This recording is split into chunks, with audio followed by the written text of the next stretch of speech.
What is up, everyone? Brandon Ferst, aka First Report, representing the First Off the Bench podcast network. Everyone comes off the bench. We are first. It is time for the divisional round preview here on the NFL Weekly. We break down everything the NFL has to offer. Of course, with me, as always, my friend and co-host, Mr. Raider Jim Martinez. You can find Mr. Martinez at Raider Jim 1090. How you doing tonight, sir? Hey, I am doing well. Was out in the sun a little bit today while the sun was out, and even with that, I had some long sleeves on because the wind would whip up and it was pretty cold. But I'm not complaining. There's no fires in our neighborhood. There's no snow falling on the ground, and I'm just happy to be in San Diego. Amen. Amen. Yeah, it's feeling blessed these days to, kind of have what you have. Is obviously our continued thoughts and prayers going out to everyone who's been affected by the fires up in, the greater LA County area.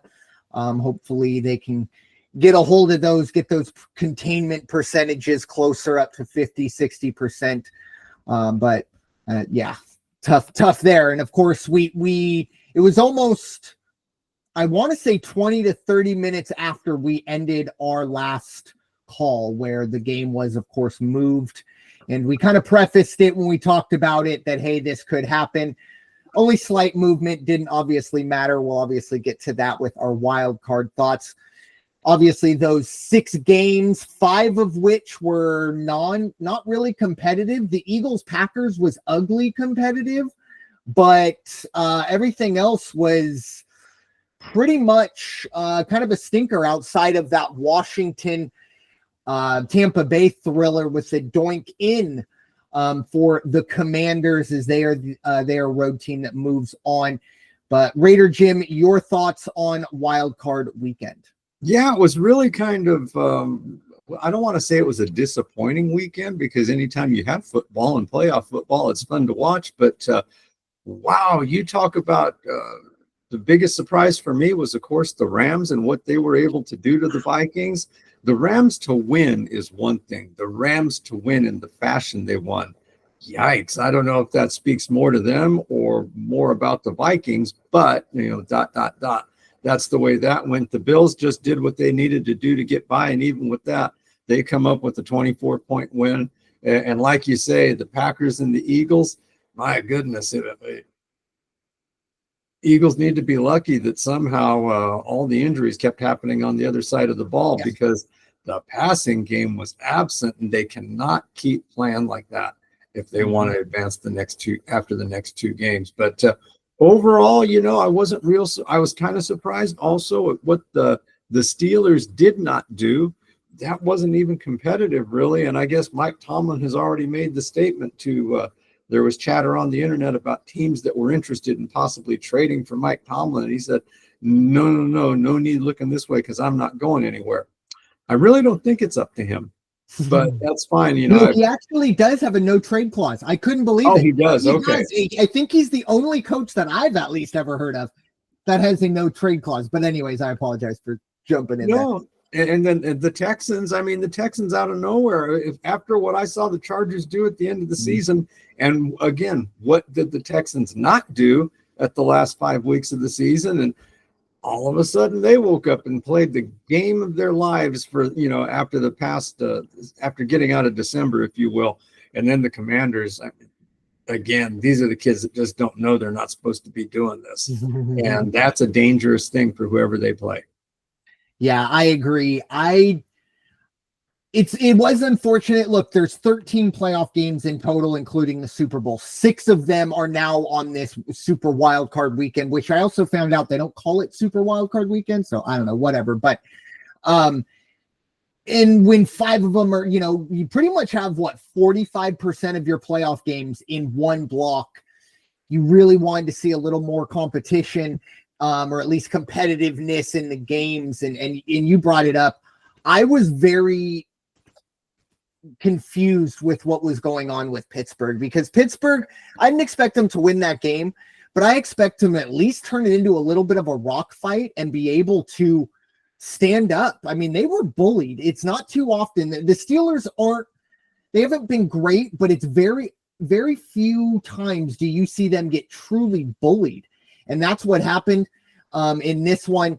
I will take my soapbox out just a little earlier than usual on this one. Obviously, look, bad performances from both the Chargers and the Vikings, but the hate and the just like absolute kind of like flipping of a switch that Sam Darnold and Justin Herbert get. Now, Herbert, obviously, look, 4 interceptions. I'm not going to sit here and stump for that. 2 of them probably could have been avoided with wide receivers that, catch the ball. And I think that's been the underlying issue for the Chargers is the lack of weapons Justin Herbert has. Ask the Titans, ask the Colts, ask the Giants, ask the Raiders. Would you like a Justin Herbert? Every single one of them would crawl over broken glass to get a chance at him. And on the other side, Sam Darnold, a little bit of a different scenario because you could possibly make the case that this was maybe a little bit of a fluke year. And I don't think you can do that with Justin Herbert because he's been good since he got here. No, correct. When you can with Sam Darnold, but at the same time, for both of these teams, when we sat down in whatever September, neither of these teams were on our radar to be a contender. Neither of these or at least Sam Darnold wasn't on the radar to be. I mean, he was in the MVP conversation. And obviously, it's unfortunate and it doesn't give any solace to Vikings and Charger fans who continue to kind of chase that elusive Super Bowl for both of those franchises. But it was a little frustrating for me to see just the immediate flip from Justin Herbert. And there's also this, you're either a top 3 quarterback or you're trash as well, which again, and I know sports culture is very toxic in its core, unfortunately, and I'm not going to sit here and be innocent of that as well. Believe me, Cowboy fans will back me up on that one. So, but at the same time, it gets a little ridiculous when you see things like this. Yeah. Playoff football, and that is football in general. We did have some other news coming down the pike, obviously from the coaching side of things. Mike McCarthy out in Dallas, not technically fired, just was a lame duck coach, and they didn't come to a discussion or a contract agreement. Whether or not how hard that was negotiated, we'll never know. But anyways, he is no longer the coach of the Dallas Cowboys, and as probably one of the more slam dunk hires we've seen in recent times, Mike Vrabel. He's going to New England. I think even last week when we talked about it, it was like, yeah, we can talk about the other coaching vacancies and who's going to go where, but Mike Vrabel's going to New England. That is now final. Raider Jim, your thoughts on both of those news stories? Yeah, McCarthy's a tough one. I mean, it's almost it's not apples to apples, but it kind of reminds me of Dave Roberts. Dave Roberts ends up with the Dodgers, and by God, if you don't bring the big trophy home every year, multiple years in a row, you suck as a manager in baseball. I mean, that's kind of how it is. Not unlike what Justin Herbert is having to deal with right now. Fans remember what you did yesterday. They don't remember what you did all season or the year before. He's getting the Aaron Judge treatment, if you ask me. Poor kid Herbert there. But Mike McCarthy, I mean, I looked up his resume, going back to 2006. Holy cow. Since 2006, I would love to look at the Raiders' history of games and seasons and say, well, first place, second place, first place, second place, went to the playoffs all these years. I would love to see that. But, again, not only is it not enough to only win the Super Bowl once in Green Bay back in 2010, now you're playing for Jerry and Jerry's house, and Jerry's ego just doesn't allow for this kind of record. I mean, for goodness sakes, the guy ran off 36 wins in 3 seasons from 2021, 22, 23. Yeah, 7. And were the 7 wins his fault this year? No, not at all. I mean, in a way, again, not apples to apples, but if you're Robert Saleh and this is what you give me and say, go win us a title, it's like I'm not a religious guy. I'm not a guy that's going to take you to the promised land and make 5 loaves and 2 fish feed the crowd. I'm a football coach, but I need tools to do my trade, and you guys aren't giving me the tools to do my trade. McCarthy will be back. It just depends. he took a year off. I think it was, when was his year off? I think he took a year off in 2019 and just kind of took it easy. Maybe he'll do the same thing now. Maybe he'll do some consulting for somebody. We'll see him again. Wouldn't mind seeing him in Oakland, Las Vegas, but I doubt that's going to happen. As far as Mike Vrabel goes, speaking of the Raiders, when I look at this one and what do I think about him going to New England and becoming the head coach there, reminds me very much of Al Davis bringing in Art Shell. Guy that played for the Raiders, guy that knew the Raiders system, guy that bled silver and black. And when he went there, and he didn't win the big one, but he did get coach of the year at one time. And he made the organization very, very respectable. I think Vrabel is not only going to take it back to respectability, and he also has the endorsement of Bill Belichick. Belichick had some good things to say about this move. But Vrabel, I think they're going to be back to being a tough competitor next year, the Patriots will. I couldn't agree with you more on both of those. And just starting with Vrabel, because it's on the top of my mind, that you brought up kind of the toughness and the culture. And it's one thing to kind of be like, oh, well, he knows how to play the Raider way or the Patriot way. But I also think context matters in terms of, well, what was it? And obviously the Raiders do kind of have their own identity throughout. But for the Patriots' identity, pre-Tom Brady, no one's going to the bank of the NFL and cashing, any collateral on the Patriot way.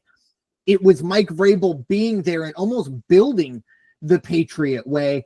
I think outside of, Tom Brady and, maybe, either Wes Welker or Julian Edelman, I think Mike Vrabel might be one of the more notable faces of that kind of time. I think this is, for the Patriots, is a great hire. Now, you did talk about the tools again, and I don't know what type of, I assume there's going to be a ton of control for Mike Vrabel with that going down. So I think it's now going to all fall on him. Okay, you got a draft. I think they have a top 5 pick, I want to say, or at least a top 10. I know that. And I'm sure they have plenty of capital in the cap, or I should say, plenty of cap space.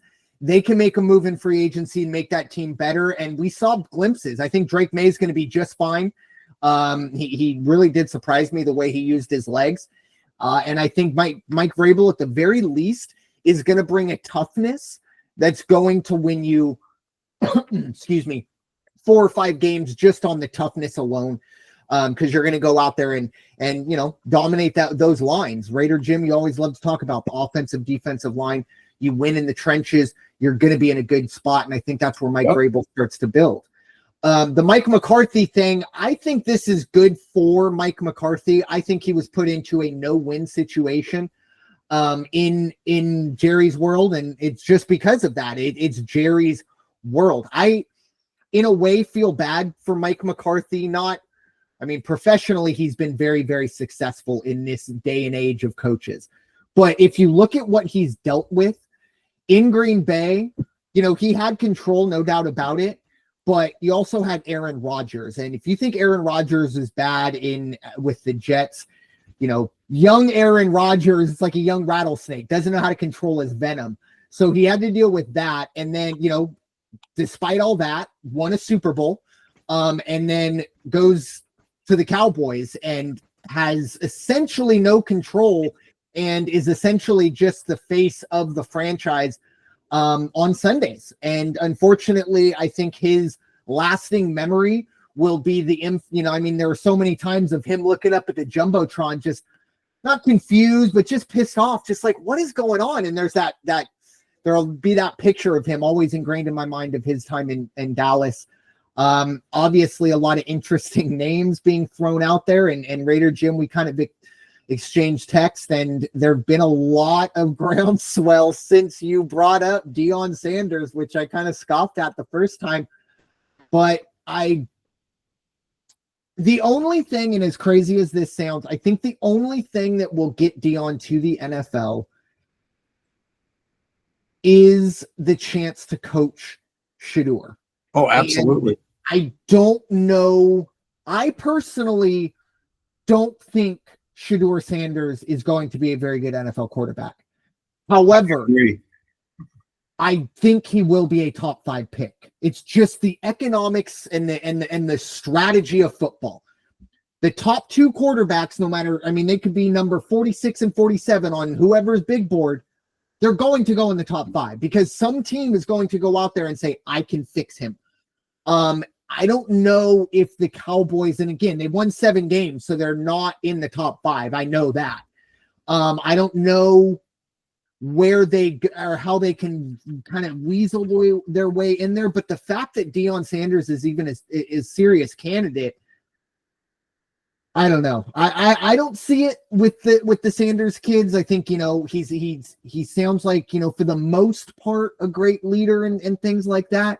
I'm not a massive fan of the shtick he has, but you know, he has turned Colorado into a successful program. But the NFL is a lot different than college. You can't just go into a locker room and turn it into primetime show in the NFL level. Right. And especially in that locker room. But I don't know. I think it's going to be a very interesting, you know, winding of things. I think the Cowboys jump up, unfortunately for Raiders. I think they jump up to the number 1. They might be the most lucrative spot now because no matter what you think about Dak Prescott, that is the most stable, or at least quarterback foundationally sound franchise that is looking right now. So with that being said, it's going to be over the next probably 2 weeks, I'd say. And depending on if Ben Johnson is part of it, it could be pushed out even longer with the Lions going, you know, possibly to the Super Bowl, hopefully only the NFC Championship, selfishly. Kellen Moore's name has been dropped as well. But again, they're not. Kellen Moore isn't leaving the Philadelphia Eagles on a Wednesday on Conference Championship week to go, you know, even interview or anything like that. So we shall see, but time to look on. Just a couple other things on these 2 guys. The other endorsement that Vrabel had this week was actually, I think it was last week and over the weekend. Old teammate and a guy who knows his stuff, Teddy Bruschi, said, you want to fix the Patriots, you hire Mike Vrabel. Mm-hmm. Now, that is a hell of an endorsement because those guys did battle. They led the charge most of the time. So I think that was a fantastic thing to see. And as far as Mike McCarthy and will he be back and are his best days behind him? Not at all. And not taking a shot, you know, it's going to sound like it maybe, but think about it. Back in 2012, some organization fired Andy Reid because he couldn't win the Super Bowl, and look what he ended up doing. Yeah, you're right, but I mean, there's a little context. I believe he went. It was like 3-13 or 4-12 that last year, and it was a 12-year run. Yeah, it wasn't a great end. And yes, Andy Reid has gone on to Green, and everyone now, we've all, you know, it's amicable now. But yes, that was not the greatest moment in Eagles history, considering what came over the next 5 to 6 years, the Chip Kellys and anyways. Oof. With that being said, time to look ahead to this weekend, our divisional round. Look, after this weekend, we're only going to have 3 football games total. So enjoy these 4, and hopefully, and I do think we're going to get some really competitive football this weekend. But we are going to start chronologically. This is going to be the Saturday game. The Houston Texans going to try and do something they've never done and win a road playoff game as they head to Arrowhead to face the Kansas City Chiefs. The over-under, when I put this in on Tuesday, it was 42.5. It looks like it's moved down a little bit, 41.5, but going to stay in that area. Raider Jim, your thoughts? Texans at Arrowhead to face Mahomes and the Chiefs. Yeah, surprisingly, it's going to be darn cold in Kansas City, but there is no signs of any rain or any snow. Surprising, but it's going to be very, very cold at game time on Saturday. Houston, like I say, came out of nowhere, put together quite a game, put together a great defensive game. And again, I can only judge it on the Chargers' most recent game when I was up in Vegas and watching them, you know, dismantle the Raiders and take advantage of the offensive line. But wow, I was really surprised at how well Houston was able to control the line of scrimmage on both sides of the ball. They got all over Herbert. They did whatever they wanted on the running and passing game. All in all, they just played a fantastic all-around game. Kansas City, they're rested. Mm-hmm. And that's the issue. They are rested, and they just look, every team I know goes week to week, but there's no looking past or looking back. Kansas City just said, what's the next thing we got to do on our to-do list? Okay, it's these guys from Houston. Now, 8 points, that's a lot. I think 8 points is a lot, especially with the weather being the way it is, even though it's just cold. Going to be hard to see if Houston can bring out the same kind of defensive performance they did last week. If they can, I think Houston loses the game, but I can see them covering 9 points. So give me a point on that one. I'll take Houston plus 9 and 41. That's a tough one because all it's got to be is 24-17, and we got it. But I don't know if we're going to get to 21-17. I think we're going to see more like 21-14, something like that. So I'm going to take an under on this one. I'm going to stand with the original line of 42.5, go under on that. But I think Houston plus 9 is not a bad bet. This line is just so tough. 8 points. It's just Vegas, like a big line in the sand looking at you like, yeah, what are you going to do, buddy? It's almost aggressive. But it's a tough one. Houston is one of the more inconsistent teams I've seen in a while that has made it as far as they've have. And last week, like you mentioned, the Chargers were on that up. And the Texans were on the downswing. It seemed like, whoa, what's going on? This seems too easy. And yeah, it was the Admiral Akbar. It's a trap. But Houston, the way I look at inconsistent teams and my, betting strategy, and I am not going to answer Vegas's provocations. I'm not going to bet on this game at all.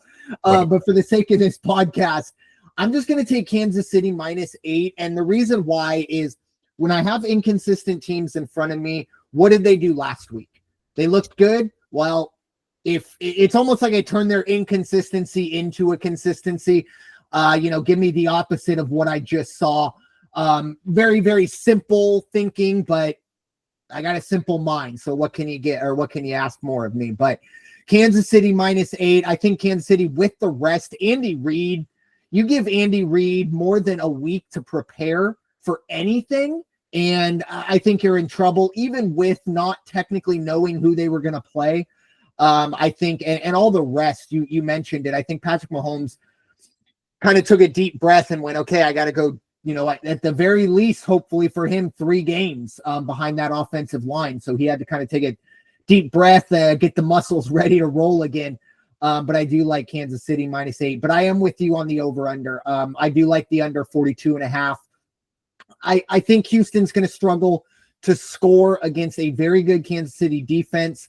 And Steve Spagnuolo, I think, is going to – he's going to have a field day with C.J. Stroud. I think C.J. Stroud's really going to struggle in this one. The only thing I would worry about is Kansas City doing the heavy lifting. And, I mean, I could see if this game gets out of hand, 35-10, something like that, 35-14, and you go, oh – I had Texans. I knew what the Texans were going to do. I just, Kansas City, did a little more lifting than I wanted them to. So that would be the only thing I'd worry about there. But I do like the over 42.5, the under 42.5 in that one.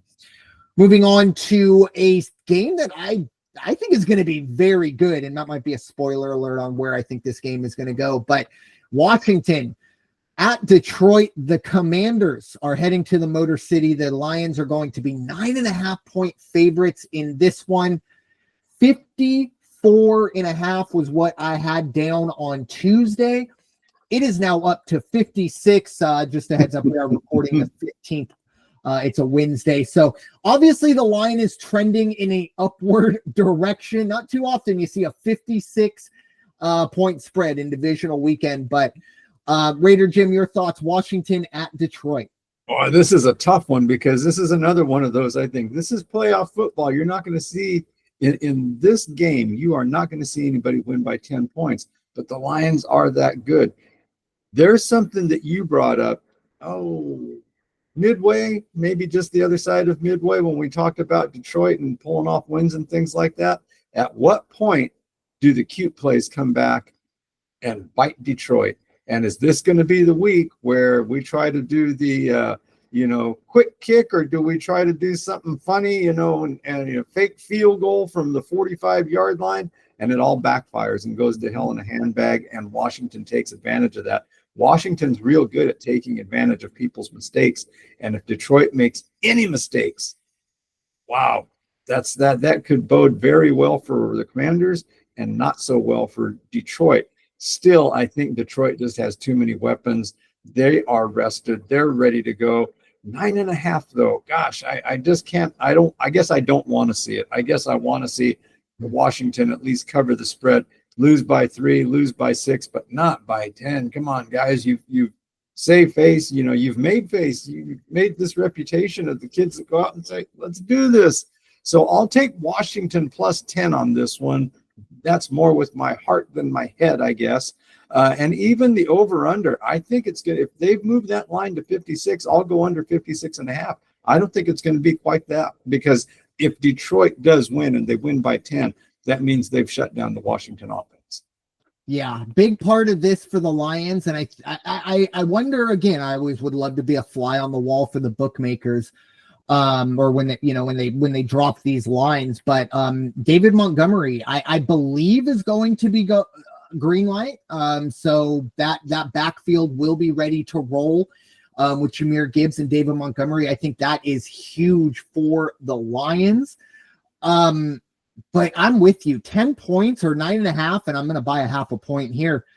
That's a lot. And I think Washington, the one thing you did bring up with Detroit, kind of shooting themselves, or not even shooting themselves in the foot, but sometimes putting themselves in some very precarious situations. Well, if there's one team that does it almost more than them, it's the Commanders. These two teams, I saw a meme out there. It was like Commanders Lions is just going to be a game of Madden between two, 8-year-olds. No punts, no field goals. Like, they're just going to be going on vibes. So kind of tongue in cheek on that. But at the same time, yeah, I kind of understand what they're saying there. So I think mistakes will be made on both sides. And when that is, essentially happening, I think 10 points, I'm taking that. Washington, I don't know if they're live to win this one straight up, but I would not be surprised to see Jaden Daniels and Dan Quinn kind of keep this thing rolling, because there is something going on. You mentioned it earlier, too dumb to know what's going on, or too dumb to know that they're not supposed to be here. And I get that, but it also sometimes you're like, yeah, but by now they would have been weeded out. And we'll see. This is a humongous test for the Commanders. But, in the back of their mind as well, maybe they're thinking, hey, if we can win this game, they have to imagine they are now the favorites, because you beat the best, you have to feel like you are the best. But again, that's a huge task. I don't think it's going to happen. 10, though, I like that. And I'm with you. Under 56, I think both of these teams, and a lot of it could come down to the aggressiveness. I think sometimes Dan Campbell and the way he coaches, you're not going to get the easy 3 points. He's going to go for it, and it's not going to work probably about 30% of the time. Well, those are 3 to 6 points you just left on the board. And when you're chasing 56, you need all the points you can get. So I'm going to take the under here.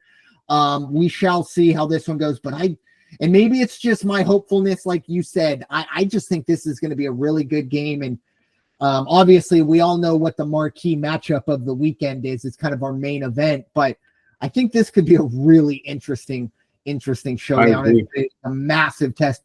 The other big question, Detroit defense. I mean, this defense has been depleted, but they're still playing at such a high level. How long can that continue? We shall see. This is going to be, I cannot wait to be in front of my TV Saturday night to be checking this one out. But another situation Sunday where I will be in front of my TV watching my Philadelphia Eagles as they host the Cinderella Los Angeles Rams. Fantastic showing against the Vikings this past week on the road on a neutral site. With all things considered, we're able to dominate the Vikings, but they head to Philadelphia for this one. The Eagles are going to be 5.5-point favorites in this one. I do think it might have moved up to 6, but semantics at this point. And the over-under is 43.5. I'll get this one started, obviously. This is a huge test, I think, for the Eagles. I wanted the Rams to win when I knew that the winner of Monday night's game was going to face the Eagles, and then I saw the Rams, and then I thought, maybe I should have wanted Sam Darnold and that rather than Sean McVay and Matthew Stafford. This is going to be a very, very, very tough game. I do want to get out in front of it. I don't know if you all saw, and I'm sure most of you have seen the viral video of the Eagle fan who is being an absolute, just words I'm not going to put on here, to a Packer fan, a female Packer fan in front of him. We disavow that. We're not the most savory of characters, but we are not that bad en masse. That person has, he's dealing with internet justice now, but just wanted to get in front of that. But for the Eagles, a lot of talk about Jalen Hurts and, the frustrations of Jalen Brown, or of AJ Brown and his reading habits this weekend. I'm going to just say this. A win is a win when it comes to the playoffs. I think the biggest thing about the Eagles, very similar to Kansas City, the defense. The Philadelphia Eagles defense is ferocious. They are going to get after you. They are going to hit you on all levels. It doesn't matter what happens. Quinion Mitchell finally getting that first interception, although it was kind of one of those Hail Mary situations, but finally gets that first interception. Darius Slay gets a pick. Turnovers have been key for this team. I think that's going to be the key for the Eagles in this one.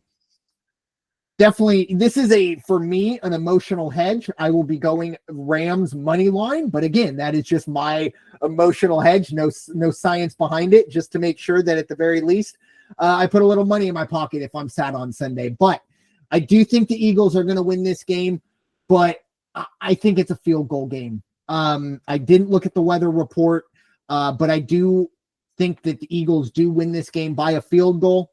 Jake Elliott made all his field goals. He did miss an extra point, but he did make all of his field goals. Again, I'm not panicked yet, but I'm not feeling comfortable, and I'm hoping it's not going to come down to that. But I do like the Rams plus 5.5 in this one. In terms of the over/under, I like the under here. I think you're going to have two defenses that are going to take control of the game. I think you're going to also have two offenses that are perfectly content being more of a run and ball control, kind of fight to slow the game down. Neither team wants the other offense on the field. I think it's really going to come down to what defense can kind of win that field position battle. And I think the Eagles defense is just better at that. But yeah, I do like the under in this one, 43.5. I got this one, 17-13 Eagles. This is not going to be a pretty one. This is going to be a rock fight. It's going to be a ground and pound type football game that really only the real sicko NFL fans really enjoy. And I'm kind of one of them. So that's my thoughts on it. Raider Jim, yours. Yeah, you're absolutely right from when the start out that you had right there. And that is, you were hoping that, let's play the Vikings, or let's hope the Vikings lose. But at the same time, then you watch what the Rams did to the Vikings and did it so well.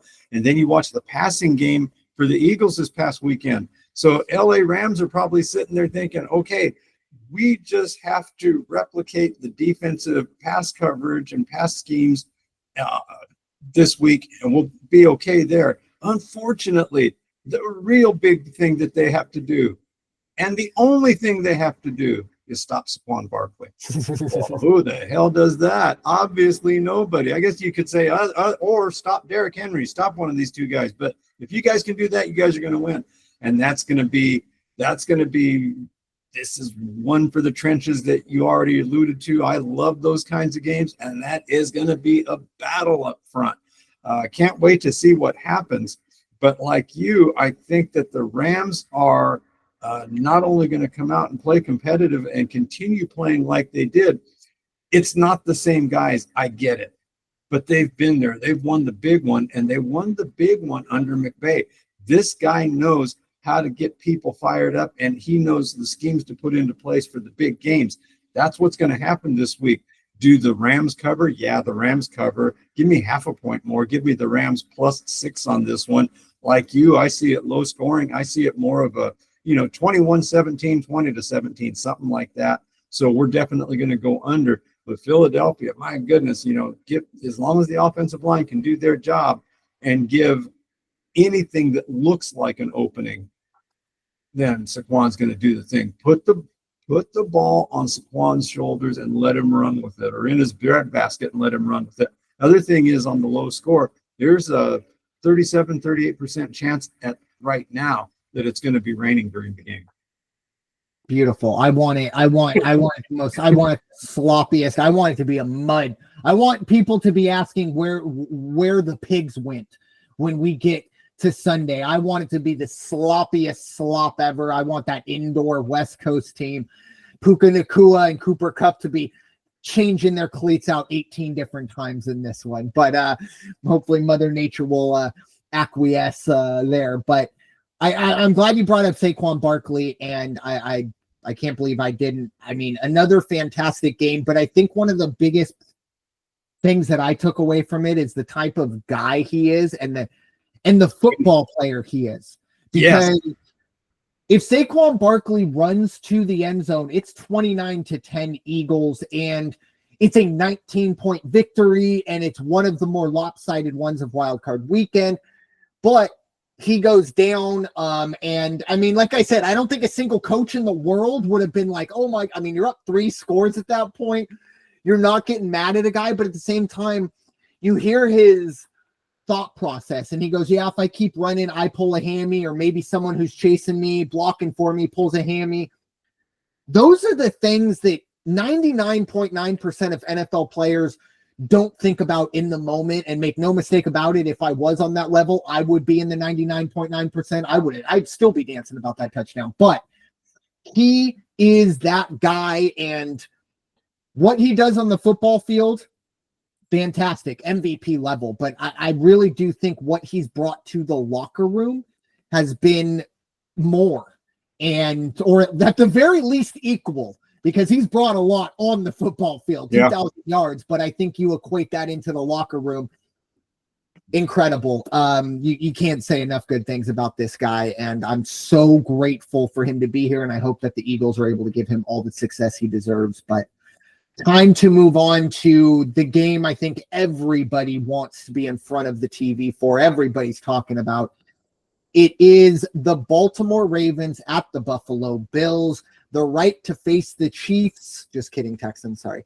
But the Ravens, ironically enough, are going to be 1-point favorites in this one as they face the Buffalo Bills. It will be, of course, in Orchard Park. The over-under is 51. The Bills did beat the Ravens earlier this year, but obviously Vegas really, really believes Baltimore is going to be the team to go in and get the job done in Buffalo. Raider Jim, your thoughts? This is going to be a good game. Now, I don't know how Buffalo at home and what they've done all season long is not the favorite in this game, even if it's one, or call it money line. Don't give anybody the nod, 1 point either way. But to give it to Baltimore, I mean, that silly little point is probably locker room fodder now for the Buffalo. Did you see that? They think we're at home and we're going to lose. First of all, it's not week 4. It's a different set of guys now. This is it, one and done. Somebody's got to win this one, and that's the only way you're getting to the Super Bowl. It's going to be snowing. There's a good chance it's going to be snowing at game time. Going to make for an exciting game. I just think Josh Allen is going to put together too much. I think he's going to have a good game. I think the Buffalo defense is going to do well. How well can they contain Jackson and Henry? I don't know. That's yet to be seen. But it's going to be, here's another one for the trenches. Let's see what happens up front with the big bodies and who wins. There were a couple times, and I know they won handily, but when I watch Baltimore, at some point when you're running downhill, you're going to trip on your own feet because there's just a lot of the loose running around and let's spin and this and the other to make it happen. Not Henry, it's Jackson. But then at the same time, I also saw him make a couple really, really good throws when I didn't think he was going to make a good throw. This is going to could go down as better than the Super Bowl when it comes right down to it. We'll see. And then if Kansas City does what they're going to do, what we think they're going to do, wow, another fine championship game just a week away. That's going to be something. I like Buffalo in this one on the money line. And I'm going to go under, though. I don't think we're going to see a lot of points because of the weather. And I think we're going to see something more like 24-20. Yeah, I agree on all of those accounts. Watching Buffalo now for me has become a health hazard. I got to get a football helmet or something because my jaw is in a constant state of dislocation watching Josh Allen play football. It is unreal to watch someone play football at that level and look like he is a drunk uncle at a 9-year-old's birthday party playing all-time quarterback, just running around and then just fling it. I mean, it's incredible to watch him play football. At the same time, it's also incredible to watch Lamar Jackson and Derrick Henry do what they do. This is another one of the games, for the sake of the podcast, I'll give my pick, but this is one just going to sit down and enjoy. Hopefully will be, won't be in the fetal position after the Eagles game, but we'll, maybe make up something to eat and sit down and enjoy this one because I think it's going to go down to the wire. I think the weather is going to be a big part of it, especially if you say it's snowing. I think at least the advantage goes to Josh Allen. If we turn this into a snow game, I think Josh Allen is more equipped to deal with that than Lamar Jackson, just head to head there. Obviously, I think both teams will want to run the ball heavily. However, then the advantage, I think, goes to Baltimore. Obviously, look, James Cook, fantastic running back, but Derrick Henry is, come on now. He's Derrick Henry. So that's going to be very interesting. I also like Buffalo on the money line. I think the Bills are the better team, and I think the home crowd, that home environment, that both of these teams are chomping at the bit to get a chance at who. And one of these fan bases is going to be in kind of attendance to voice their want and their desire to get a chance at them. So I think that's going to be enough to kind of, push Buffalo over the edge. I think 51 is too much in a potential snow game as well. Again, I think this needs to be for both of these teams kind of a grinded out, ground and pound type football game. And I just don't see 51 being reached there. But it's going to be a game that, as you said, I hope it's not better than the Super Bowl, but I think I give that like minus 150 odds. Like, yeah, it's probably going to happen. But we shall see. At the very least, I think we're going to see two quarterbacks play at a very high level, and hopefully we just get a very, very competitive game in this one. But Raider Jim, final thoughts on that game, or final thoughts for this podcast? Yeah, here we are. This is like we're getting down to the Sweet 16 bracket, or in this case, I guess it's the Elite 8 bracket, because, wow, we're coming up on that big championship game just a few weeks away. Hard to believe that that's where we're at, but this hopefully will be a better set of games than it was last week. I think everybody felt that the NFL fell a little bit short, and maybe the next podcast we can talk about, you look at the number of teams that only had 5 wins or less this past season, and there it is. You and I both said it at different points during the season. Is it getting diluted? Yeah. And these games in Europe, now I guess they're sending I heard who they're sending, and I was like, well, at least send the teams that really draw interest. Send the Chiefs over there or the Packers. I think they're sending Jacksonville and Cleveland or something like that. Anyway, that's for the next podcast. But looking forward to this. It's nice to be able to have games on Saturday, games on Sunday. It kind of like spreads out the season a little bit longer and makes you feel like you're getting extra football. Yeah, I agree. It's definitely a situation. Obviously, we have an extra game now, but the NFL season always just seems to absolutely fly by, and the holidays have that effect as well. The holidays, I mean, seems like after Thanksgiving into January 2nd, it's like, what happened? Where am I? What's going on? Why do I have all these Amazon packages? But it's always a whirlwind getting through the NFL season, but we are now to the end. But I think we're going to truly enjoy it. And for me, conference championship week is always my favorite week, just because we do see essentially, ideally the top 4 teams overall, and we get 2 total games, but divisional weekend always special as well.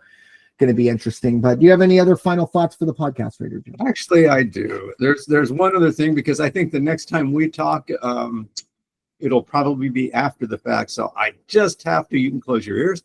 I just have to send out nothing but the best wishes for the Fighting Irish next Monday. Mm-hmm. And folks, love them or hate them, you pick who you want to support. You want to support the guys who have a dancing Buckeye on the sideline, or the guys who have Jesus as their mascot on the sideline. I'm going to take touchdown Jesus every time. To the coach, the players on both teams, congratulations for making it this far in this new championship playoff setup that they've had. It's been fantastic to watch. I appreciated it more than I thought I would.